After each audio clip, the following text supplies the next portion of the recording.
Dans le Sahara, l'Algérie prépare quelque chose, et ce n'est pas une simple exploitation agricole, ni un projet comme les autres. C'est un basculement silencieux, un mouvement lent, presque invisible, mais capable de changer le pays pour toujours. Parce qu'au moment où la plupart des nations tremblent face aux crises alimentaires, aux sécheresses et aux marchés mondiaux qui explosent, l'Algérie a décidé de faire l'impensable, transformer une partie du désert en machine de production. Pas pour faire joli, pas pour impressionner, mais pour reprendre le contrôle. Ce projet peut faire naître une nouvelle Algérie. Une Algérie qui nourrit son peuple, stabilise ses prix, réduit sa dépendance et commence même à peser sur l'Afrique. Une Algérie qui ne subit plus l'extérieur, mais qui l'influence. Mais voilà la vérité brutale. Si cette stratégie échoue, ce ne sera pas juste un échec agricole. Ce sera un choc national, un pari perdu sur l'eau, sur le temps, sur l'avenir. Et la question devient terrifiante. Est-ce que le Sahara va sauver l'Algérie ou révéler ses limites? Si ce genre de sujet te parle, mets un like tout de suite et partage cette vidéo parce que ce projet mérite d'être connu par chaque Algérien. Et surtout, écris en commentaire une phrase simple. Le Sahara va nourrir l'Algérie. Je veux voir combien d'entre nous croient encore en une Algérie forte, souveraine et capable de construire son futur. Le désert ne parle pas, il ne crie pas, il ne se plaint pas. Il est là, depuis toujours, une mer immobile de sable et de pierre, où le vent efface les traces, comme si l'histoire n'avait jamais existé. Quand on regarde l'horizon du Sahara, on ne voit pas seulement un paysage, on voit un vide qui donne le vertige, un vide qui semble dire « ici, rien ne peut vivre ». Et pourtant, ce silence n'est pas un simple silence, c'est un silence lourd, un silence chargé, comme si le désert attendait quelque chose, comme si cette immensité avait été laissée intacte pendant des siècles pour une raison que personne n'a encore comprise. La nuit, le froid tombe brutalement. Le jour, le soleil écrase tout. Le sol paraît hostile, presque cruel, et dans cet environnement, chaque pas semble inutile, chaque effort semble condamné. Le Sahara a toujours été perçu comme une frontière, un mur naturel, une fin du monde. Mais aujourd'hui, quelque chose a changé. Ce n'est pas visible depuis les grandes villes. Ce n'est pas un sujet dont on parle dans les cafés avec légèreté. Pourtant, là-bas, au cœur de cette étendue infinie, des hommes avancent. Ils ne cherchent pas l'aventure. Ils ne cherchent pas la poésie. Ils cherchent à transformer le destin. Car le désert, malgré son apparence, n'est pas vide. Il est immense. Il est libre. Il est brut. Et parfois, c'est exactement ce qu'il faut pour bâtir quelque chose de gigantesque. Dans ce silence, une tension étrange commence à naître. Une tension qui ressemble à une promesse. Comme si sous cette terre sèche, une autre Algérie était en train de se réveiller. Une Algérie qu'on n'a jamais connue. Une Algérie qu'on n'a jamais osé imaginer. Et la question n'est plus de savoir si le désert peut changer. La vraie question c'est, qu'est-ce que l'Algérie est en train de déclencher ici? Pendant longtemps, on a cru que la puissance d'un pays se mesurait à son armée, à ses frontières, à ses alliances ou à ses ressources naturelles. Mais le monde a changé. Aujourd'hui, la vraie force ne se voit pas forcément sur une carte militaire. Elle se voit dans les ports, dans les marchés, dans les silos et surtout dans les assiettes. L'Algérie, comme beaucoup de pays, a vécu pendant des décennies avec une réalité difficile. Une dépendance alimentaire massive. Importer pour nourrir la population est devenue une habitude, presque une normalité. Du blé, du maïs, des huiles, des légumes secs, une partie de ce qui remplit les étagères dépendait directement des marchés internationaux. Et ce modèle semblait fonctionner, tant que le monde restait stable. Mais la stabilité mondiale n'existe plus. Une guerre à des milliers de kilomètres et le prix du blé s'envole. Une sécheresse en Amérique du Sud et les marchés paniquent. Une crise énergétique et les coûts de transport explosent. Puis, en quelques semaines, ce sont les familles algériennes qui ressentent la pression. Les prix augmentent, les importations coûtent plus cher et l'État se retrouve obligé de compenser, de subventionner, de contenir. Chaque crise mondiale devient un problème intérieur. Et c'est là que la géopolitique devient brutale. Quand un pays dépend de l'extérieur pour manger, il devient vulnérable. Il n'a pas totalement le contrôle. Il ne décide pas du prix, il ne décide pas du rythme, il ne décide même pas des conditions. Il subit. Parce qu'un pays qui dépend de son blé dépend des autres. Dans ce contexte, l'agriculture n'est plus un secteur économique parmi d'autres. Elle devient une question de sécurité nationale, un outil de stabilité sociale, une ligne rouge stratégique. Produire, stocker, transformer, ce n'est pas seulement nourrir une population, c'est réduire la pression politique. C'est se protéger des crises, c'est construire une souveraineté réelle, concrète, silencieuse. Et si l'Algérie a décidé de déplacer son ambition vers le Sahara, ce n'est pas un caprice, c'est un message. Le pays veut reprendre le contrôle, mais une question demeure, lourde et inévitable. Est-ce que l'Algérie est réellement prête à mener cette bataille jusqu'au bout? Au milieu de ce désert immense, il y a des visages qu'on ne voit jamais dans les discours officiels. Des gens simples mais essentiels, des gens qui ne parlent pas de souveraineté dans des conférences, mais qui la construisent avec leurs mains.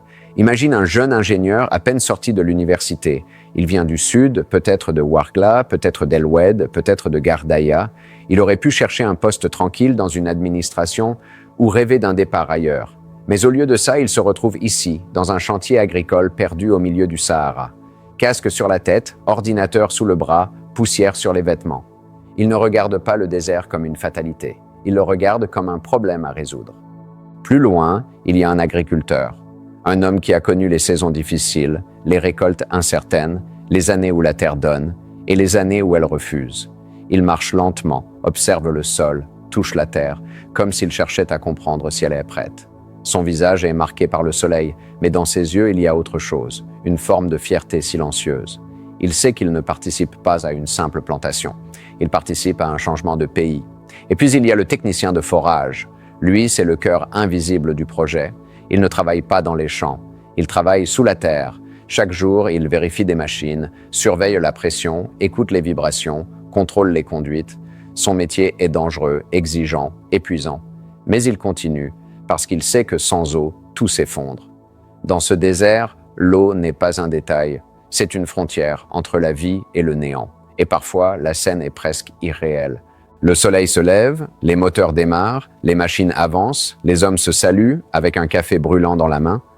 Le vent souffle, mais au milieu de ce vide, on entend des voix, des rires, des ordres, des discussions techniques. On entend la vie, on entend l'effort, on entend l'Algérie travailler. Ce projet n'est pas seulement une décision politique ou une stratégie économique, c'est une histoire humaine, une histoire de jeunes qui reviennent, de travailleurs qui tiennent, de familles qui espèrent. Et quand on comprend ça, une pensée s'impose naturellement. Ce n'est pas leur projet, c'est le nôtre. Dans ce désert, tout semble calme à première vue. Le sable s'étend à perte de vue, le soleil écrase les reliefs et le vent balaie les traces. Mais sous cette apparente tranquillité, une machine silencieuse se met en marche. Une machine qui ne dort jamais, qui calcule, qui surveille et qui transforme chaque hectare en puissance productive. Ce n'est pas de la magie, c'est de l'ingénierie, de la planification, de la précision militaire appliquée à l'agriculture. Tout commence avec l'eau. Pas n'importe quelle eau, mais une irrigation intelligente, calibrée pour chaque parcelle, chaque culture, chaque cycle. Des capteurs mesurent l'humidité du sol en temps réel, surveillent la pression des conduites, anticipent les besoins des plantes avant même que les premières feuilles ne se dessèchent. Les forages profonds, équipés de technologies avancées, alimentent ces réseaux. Chaque goutte est mesurée, distribuée, contrôlée. Dans ce désert, gaspiller l'eau n'est plus permis. Chaque litre devient un atout stratégique. Au-dessus des parcelles, des drones survolent en permanence. Ils cartographient les champs, détectent les anomalies, suivent la croissance des plantes et préviennent tout problème avant qu'ils ne deviennent critiques. Les images qu'ils envoient permettent aux ingénieurs de planifier les interventions avec une précision chirurgicale. Rien n'est laissé au hasard. Tout est calculé, analysé, anticipé. Mais l'eau et la surveillance ne suffisent pas. L'énergie est nécessaire pour irriguer, pour faire fonctionner les pompes, pour transporter et transformer. Ici, le désert lui-même devient source de puissance. Des panneaux solaires massifs, des micro-réseaux hybrides et des batteries industrielles fournissent une énergie stable, capable de maintenir le système en marche même lorsque les conditions sont extrêmes. Le soleil, autrefois un obstacle, devient le moteur de cette transformation. Pour que la production atteigne les marchés, il faut une logistique irréprochable. Les routes agricoles sont élargies, stabilisées, connectées aux grands axes nationaux. Les camions peuvent circuler jour et nuit, les produits ne stagnent pas, les pertes post-récolte sont minimisées, et là où la terre produit, les silos modernes attendent, ventilés, étanches, capables de stocker des quantités gigantesques. Température, humidité, brassage, tout est contrôlé pour garantir que chaque grain, chaque légume, chaque fruit conserve sa valeur. Chaque élément de ce projet fonctionne comme un engrenage. L'irrigation, les forages, les capteurs, les drones, l'énergie solaire, les silos et les routes, tous sont coordonnés avec une précision qui rappelle une opération militaire. Rien n'est laissé au hasard. Chaque décision est calculée. chaque mouvement est planifié. Le désert n'est plus un obstacle. Il est devenu un terrain de production stratégique. Chaque hectare mis en valeur est un module de cette machine gigantesque. Et quand on observe l'ensemble, on comprend une vérité essentielle. Ce n'est pas seulement de l'agriculture. C'est une infrastructure complète, invisible à première vue, capable de transformer le potentiel du Sahara en puissance nationale.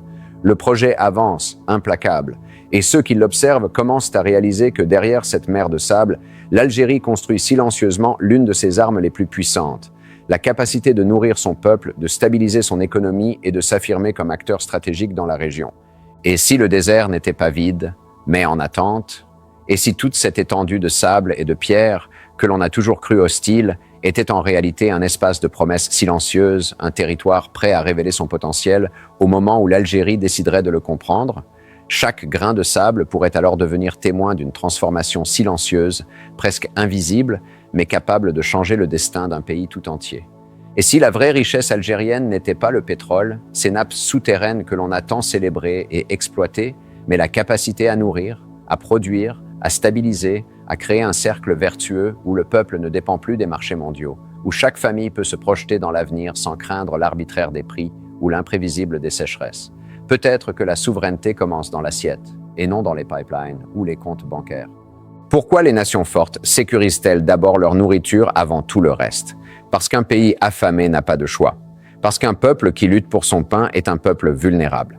Parce que le pouvoir ne se mesure pas à la force des armes ou à l'or des coffres, mais à la stabilité silencieuse que seul un approvisionnement garanti peut offrir. Et dans cette logique, le Sahara cesse d'être une frontière lointaine, un vide oublié, et devient un instrument de puissance, une pièce maîtresse de la souveraineté. Mais ce qui frappe encore quand on regarde cette transformation naissante, c'est le paradoxe. Une région perçue comme hostile peut devenir vitale. Un espace inerte peut devenir moteur. Et tandis que ces pensées s'installent, une question persiste, lourde, presque dérangeante. Est-ce que l'Algérie est prête à accepter que sa force réside non pas dans ce qu'elle possède déjà, mais dans ce qu'elle peut créer, dans ce qu'elle peut faire pousser, dans ce qu'elle peut oser semer? Le désert, immense et silencieux, semble presque répondre. Il ne promet rien, il ne juge pas, il attend. Et dans cette attente, l'avenir s'écrit, fragile et immense à la fois. Dans le Sahara, rien n'est gratuit. Chaque goutte d'eau compte, chaque minute de soleil influe sur le destin des cultures. Mais l'eau, ce trésor invisible, reste fragile. Les nappes profondes peuvent s'épuiser si elles sont mal gérées. Les systèmes de pompage, aussi sophistiqués soient-ils, ne tolèrent pas l'erreur. Une mauvaise planification, une fuite non détectée, et des hectares entiers pourraient se dessécher en quelques semaines. Dans ce désert, la maladresse se paye au prix fort. Le désert pardonne rarement les erreurs. Et ce n'est pas seulement la nature qui représente un danger. La main humaine peut aussi trahir. La corruption, discrète ou institutionnalisée, menace la cohérence du projet. Chaque contrat mal attribué, chaque matériel détourné ou mal utilisé peut transformer une avancée stratégique en échec coûteux. La bureaucratie, lente et lourde, peut paralyser des décisions vitales, retarder des travaux et laisser le temps au désert de reprendre ce qu'on tente de conquérir. Le climat lui-même est un adversaire. Sécheresse prolongée, tempêtes de sable, variations extrêmes de température, tout cela pèse sur la récolte avant même qu'elle ne commence. Les machines peuvent s'user, les infrastructures se détériorer et les pertes s'accumuler. Même les meilleurs systèmes de prévision ont leurs limites face à l'imprévisible du désert. Le transport représente un autre risque. Les routes, longues et isolées, peuvent être coupées par une tempête ou un accident. Chaque retard augmente le risque de perte post-récolte et de gaspillage. Le Sahara est immense. Et faire circuler des milliers de tonnes de céréales ou de légumes n'est pas une simple logistique. C'est une opération stratégique où chaque erreur coûte cher.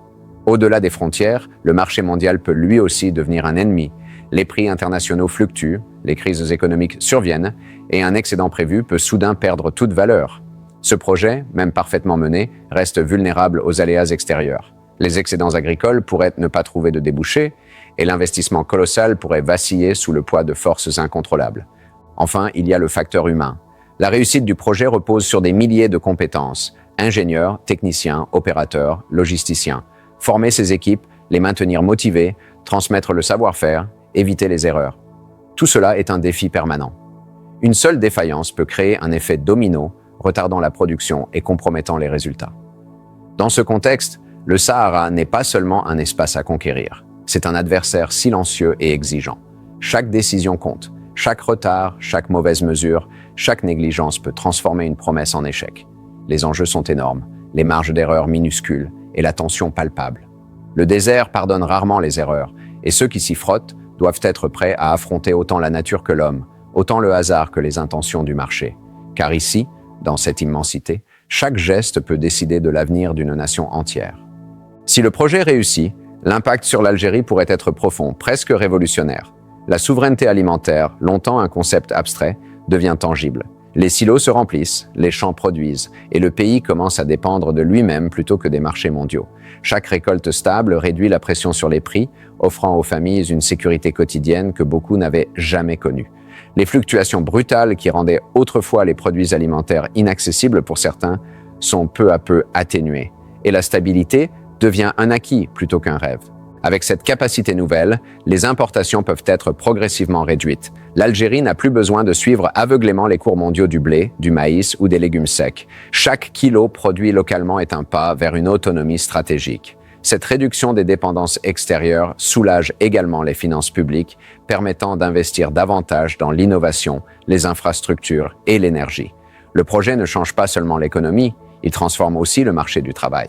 Des milliers d'emplois directs et indirects voient le jour. Ingénieurs agricoles, techniciens de forage, opérateurs de drones, logisticiens, spécialistes de la transformation agroalimentaire. Le Sud, autrefois perçu comme une zone d'exode, se réinvente en moteur national. Les jeunes diplômés trouvent ici des opportunités qu'ils auraient cherchées à l'étranger, et de nouvelles compétences s'enracinent dans le pays. Au-delà des frontières nationales, l'Algérie peut commencer à envisager l'exportation vers l'Afrique et le Sahel. Les excédents agricoles ne servent plus seulement le marché intérieur, mais deviennent un levier de diplomatie et d'influence. Le pays peut se positionner comme fournisseur stratégique, capable de soutenir ses voisins et de peser dans les équilibres régionaux.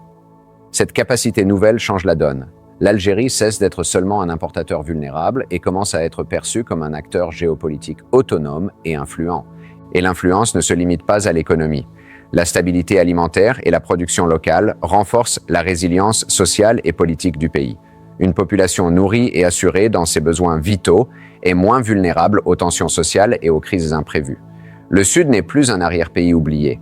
Il devient une force stratégique, un pilier de la puissance nationale, un espace où les décisions prises peuvent orienter le futur du pays. Pourtant, tout reste en construction. Chaque infrastructure, chaque canal d'irrigation, chaque silo, chaque route, chaque compétence formée participe à un futur encore incertain, mais prometteur. L'Algérie se trouve à la croisée des chemins. Le Sahara, qui hier semblait hostile et désert, pourrait devenir le cœur d'une Algérie plus forte, plus souveraine et capable de redessiner son rôle dans la région et au-delà. Le futur se dessine ici, dans ce désert que le pays apprend à dompter, un futur où le potentiel devient puissance, mais où chaque décision continue de compter. Le soleil se couche sur le Sahara, et pourtant quelque chose a changé. Là où il n'y avait que silence et sable, des parcelles verdoyantes s'étendent, des silos brillent sous la lumière orangée, et des routes logistiques me traversent toute l'immensité. Le désert, autrefois hostile et immobile, commence à respirer avec l'Algérie, comme un géant réveillé. Chaque goutte d'eau maîtrisée, chaque drone en surveillance, chaque champ irrigué, raconte l'histoire d'une nation qui refuse de dépendre du hasard. Ici commence une nouvelle ère. Ici commence une Algérie capable de transformer ses défis en puissance, capable de nourrir son peuple, capable de stabiliser son avenir. C'est dans ces paysages étendus que Horizon Stratégique voit l'Algérie se réinventer. Silencieuse mais déterminée, stratégique mais humaine. Si cette vision t'a inspiré, abonne-toi pour ne rien manquer de cette transformation. Partage la vidéo pour que chacun comprenne l'ampleur du projet. Et surtout, laisse un commentaire. Dis-moi simplement, est-ce que tu crois que le Sahara peut devenir notre futur?